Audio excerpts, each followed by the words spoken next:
Palau Sant Jordi a les 9, d'aquí 35 minuts, 37 per ser exactes, comença el concert d'Ariana Grande, el concert que ve marcat per la tragèdia de Manchester, per bé que ella ha reprès la seva gira. L'ambient en aquest moment, quan amb totes les mesures de seguretat estan començant a entrar les persones del públic que no es volen perdre aquest concert. Jordi, bona nit.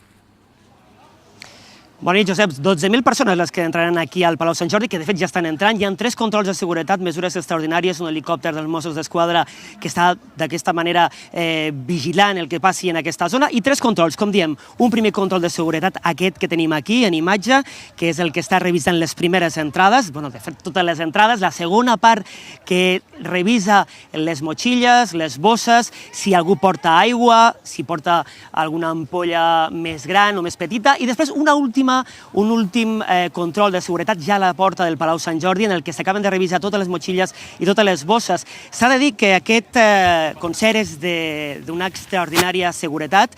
Se té diversos consells, s'han donat diversos consells per part de l'organització, com per exemple només poder accedir amb un entrepà, una peça de fruita, per exemple, o també amb una ampolla d'aigua de 0,5 litres. També s'han prohibit altres elements, com per exemple els punters, també les càmeres de fotografia, també els vídeos i també diversos objectes. No es poden entrar bengales, òbviament, però també això ho destaquen les mesures de seguretat.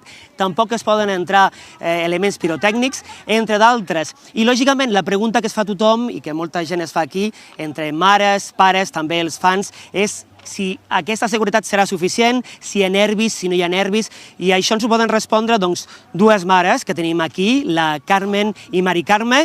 I com esteu ara mateix? Què opineu de la seguretat? És suficient o no?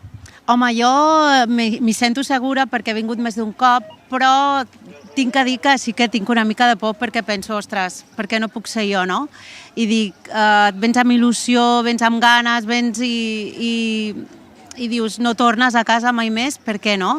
En canvi, la meva amiga no té gens de por, així que...